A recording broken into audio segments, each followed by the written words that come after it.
Bonjour à tous, focus aujourd'hui donc sur l'après-Grand Prix de Russie. Jean-Louis, ça a été un Grand Prix ultra polémique et on commence par quoi? Les trop grosses ficelles peut-être utilisées par Ferrari pour remporter la victoire sur ce tracé? Alors, ultra polémique, je ne sais pas. Je dirais que c'est à l'intérieur de la Scuderia Ferrari qu'on peut commencer à parler vraiment de polémique. Parce que pour le reste, Mercedes, ils ont filé devant.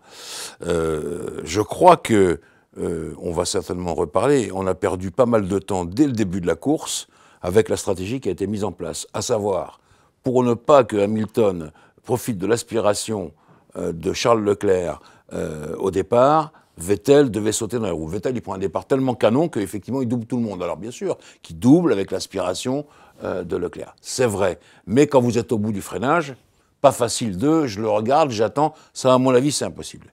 Ensuite, il y a je te rends la place, je te la rends pas, etc. Et ça, il faut toujours se rappeler que quand même, ça se joue dans les écarts de 2 secondes à 3 secondes. C'est pas beaucoup. La moindre petite faute, le lever de pied permet aux deux Mercedes de revenir. Donc tout ça, c'était très compliqué. Et je pense que si Sébastien Vettel n'a pas joué le jeu, c'est parce que peut-être qu'il pensait qu'on ferait différemment, peut-être qu'il se voyait beau. Après tout, pourquoi pas, il est pilote de F1, 4 fois champion du monde, et que donc ça a commencé à brouiller un peu les cartes de ce côté-là. Mais ça n'a rien à voir, très franchement, avec le reste de ce qui s'est passé pour Ferrari. Est-ce que finalement c'est pas un peu présomptueux de la part de la Scuderia de parlementer pendant 10 tours de qui sera le premier, etc. et de complètement occulter finalement les Mercedes derrière eux qui ont joué leur jeu? Tout à fait d'accord avec vous, tout à fait d'accord avec vous. La faute, elle vient de là. Elle vient de, bon, on ne peut pas froisser Charles, qui est la perle de la Scuderia, on sait bien. On ne peut pas froisser Vettel, qui est en tête de la course, même si pour l'instant, il est un peu en retrait, on l'a vu pendant les qualifications. Bien sûr que c'est compliqué, et à force, effectivement, d'essayer de débrouiller tout cela, plein d'observateurs l'ont dit, notamment mon ami Franck Montagny sur Canal, que ces chamailleries, ça empêche d'avoir une vraie vision de la course, et de parler, et de parler, et de parler. Souvent, dans les équipes, y compris les plus huppées, Mercedes notamment, de temps en temps, vous avez quand même un pilote qui dit « laissez-moi conduire ». Même Lando Norris, il dit ça à McLaren « non, laissez-moi conduire, laissez-moi, ne me parlez pas quand je conduis ». Donc, il y a des choses comme ça. Et chez Ferrari, on voit que voilà, ça parlote, et je suis un peu d'accord avec vous, l'une des origines du problème vient de là. On peut s'étonner de l'abandon de Sébastien Vettel après un ravitaillement et une passe d'armes dans les stands, mais finalement c'est bien un problème technique, un problème moteur qui a pénalisé l'Allemand. Complètement, complètement. Alors, déjà, bon, Charles s'arrête, je crois, au 22e tour, et Ferrari se dit, bon, on va rattraper la situation du classement, qui était prévu 1 Charles, 2 Sébastien. On va rattraper la situation du classement comme ça, en faisant faire un undercut à Charles, finalement, et on laisse Vettel sur 4 tours. 22e tour, pardon, arrête Charles, 26e tour, arrête Vettel, donc 4 tours. Et donc ça crée des problèmes, parce que déjà, Vettel, il a perdu des plumes dans la bagarre. Il n'est plus leader à ce moment-là. Et donc ça joue. Deuxième chose, il s'avère que Vettel redémarre, il y a une panne de KERS pour lui, le MGUK, c'est-à-dire la récupération de l'énergie cinétique. D'ailleurs, il en profite pour rendre hommage au V12 de Ferrari, qui était, oui, redonnez-moi un V12, ça il n'a peut-être pas tout à fait tort, parenthèse refermée. Et puis, juste derrière ça, donc là, il s'arrête. Voiture de sécurité virtuelle. Juste derrière ça, il y a Russell qui a un problème de frein. Le frein, c'est très, très compliqué à Sochi, qui casse un frein et qui tire droit, boum, et là, vraie voiture de sécurité. Et c'est là que Ferrari, qui a quand même perdu le contrôle de la situation, fait arrêter Charles une deuxième fois.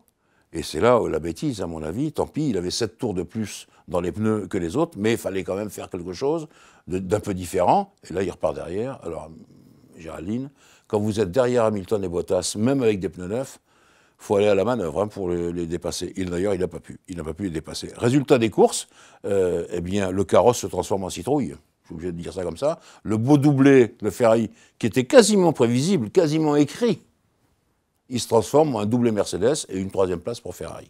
Finalement, Ferrari n'avait pas d'autres alternatives. Ils avaient mal joué leur coup. Enfin, en tout cas, ils se sont pris les pieds dans les pédales, quoi. Oui, à partir du moment où il y a l'abandon de Vettel, c'est sûr que tout part à la catastrophe. Mais si on avait eu quelque chose de plus serein, dans la stratégie même du début, peut-être que Vettel a un peu trop tiré sur la mécanique, j'en sais rien, sur les trucs pour rester devant. En tous les cas, il bombardait devant les premiers tours. Il était absolument éblouissant, Vettel. Peut-être qu'il n'y aurait pas eu tout ça.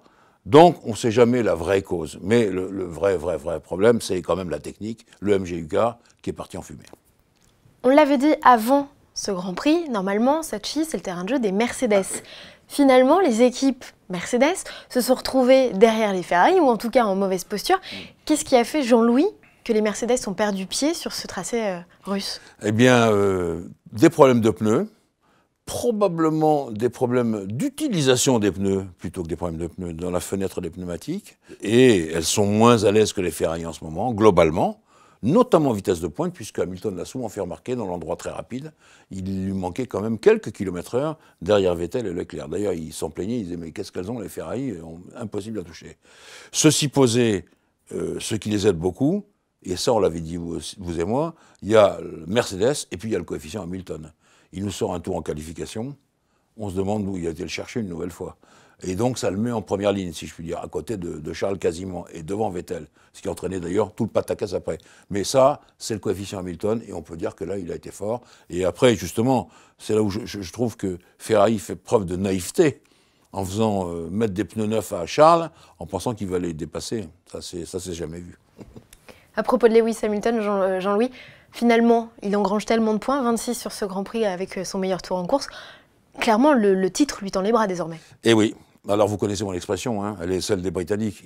On peut dire qu'il a la main dessus, quasiment, là, quasiment. Pas tout à fait, mais il a une main déjà. Et je pense que ça va peut-être se dérouler. Bon, il y a toujours des pépins possibles.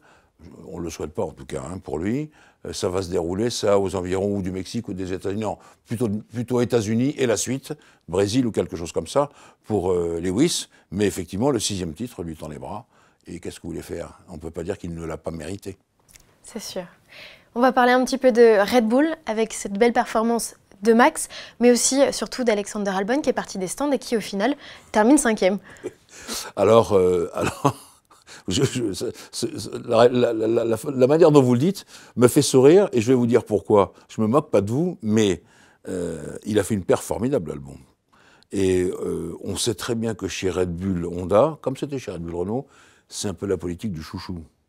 Donc le chouchou était Vettel, ensuite le chouchou a été Weber, pas là, le chouchou a été Ricciardo, Vettel est parti, le chouchou est devenu Verstappen, et là quand on voit Verstappen, on se demande bien, c'est ça qui me fait rire, c'est qu'il y a des gens qui me disent en disant mais je pense que le prochain chouchou c'est Albon.